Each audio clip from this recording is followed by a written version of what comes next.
Hey everybody, and welcome back to my top 50 games of all time.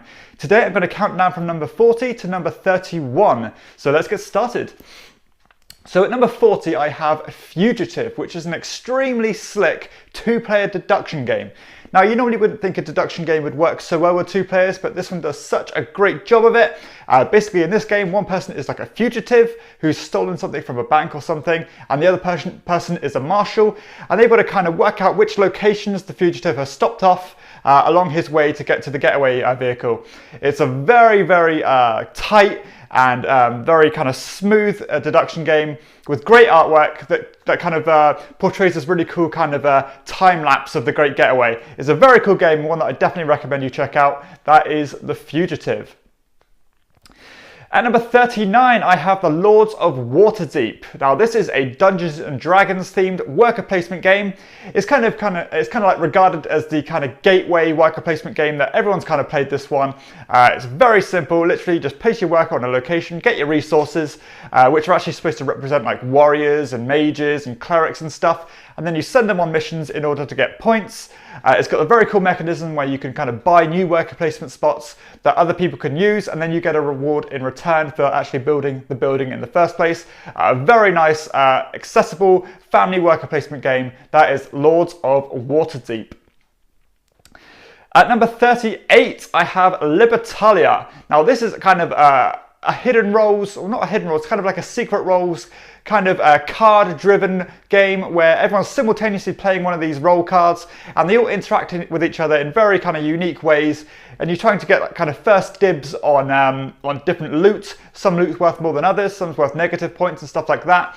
And just the synergy between these cards is very clever because they all have very unique abilities, and the production is amazing. The artwork is absolutely out of this world. A very kind of enjoyable game, one that plays nice and quickly for the kind of meat on it. It's a really solid game. That is Libertalia. At number 37, I have a Reina Knizia Classic with Battle Line. Now this is like a two-player kind of tug-of-war style game where you're trying to form these poker hands made up of 3 cards each in order to collect a number of different flags. The first person to collect 3 adjacent flags, or 5 flags in total, is the winner. It's very tight, extremely tense, and can be very frustrating as basically, you don't know which cards your opponent has, so you don't know the possibilities of your most kind of powerful hand and stuff like that. It's very good. Kind of easy, like a very kind of low rules overhead, but a lot of meat on the bones with this one as well. A fantastic two-player game, and one that is like an instant classic. That is Battle Line. At number 36, I have Karuma, which is one of those kind of bingo style games where everybody is kind of doing the same thing at the same time but not interacting with each other at all. So this one, you're trying to basically plan these routes to get these adventurers to these different coloured temples, trying to pick up gems along the way. The first person to get them home to their respective temples gets like bonus points and stuff like that. It's a very family friendly game. It plays ultra quickly and is so relaxed and enjoyable, but it's very interesting to see how the different routes that different people go and stuff like that. It's a solid game. That is Karuma. At number 35, I have a game from this year with The Big Score. Now this is a bank heist game where that uses a lot of push your luck kind of mechanisms. The first half of the game, you're kind of drafting your different crew members to send them on these little jobs to try and get like money and artifacts and stuff, which works in a kind of set collection kind of way to get as much money as possible. And then the second half of the game is pure push your luck, where everyone's in this big vault together and basically who can hold their nerve to get the most loot before the police come and arrest everybody. It's such a fun game. It plays up to 6 players. Just really enjoyable, and I think this is a great game and one that went straight to my collection from this year. That is The Big Score. At number 34, I have Splendor, which was last year's number 29. This is a very popular engine building game. Again, another family kind of weighted one. I really enjoy this one. It plays up to 4 players, and basically you are collecting these different poker chips, which are very high quality poker chips. And you're basically collecting these chips to buy different cards, and then those cards give you future kind of discounts on buying more cards. And the first person to collect 15 points worth of cards is the winner. It plays ultra smoothly, it's so kind of fluid, and it's just a great game. That is Splendor. At number 33, I have a dice drafting game with basically based on making these kind of stained glass windows. This is Sagrada.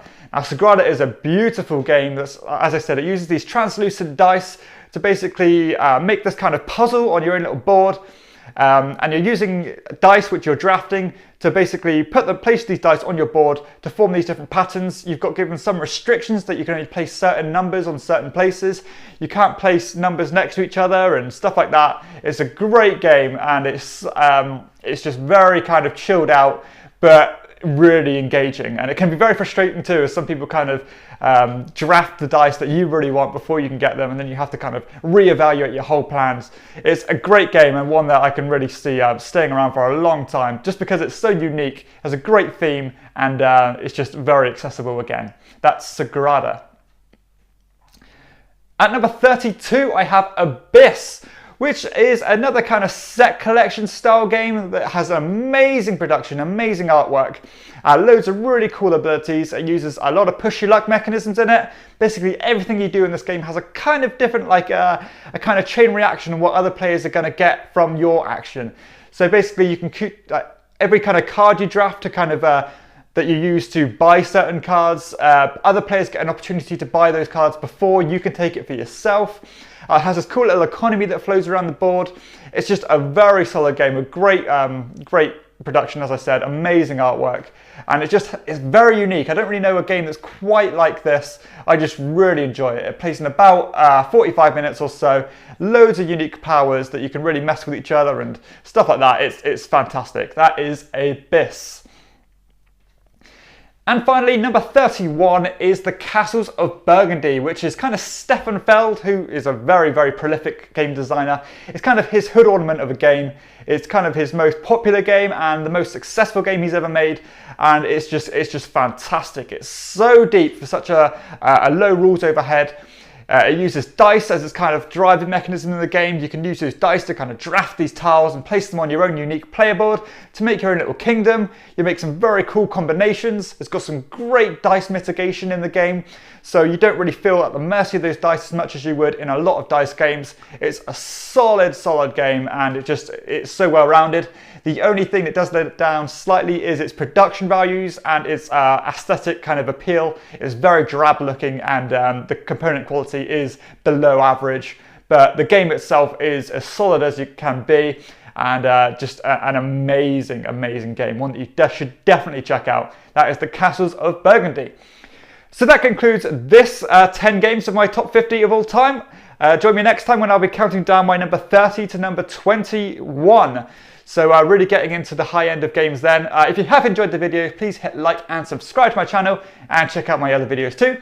For everyone else, I'll see you next time on Chairman of the Board. Bye.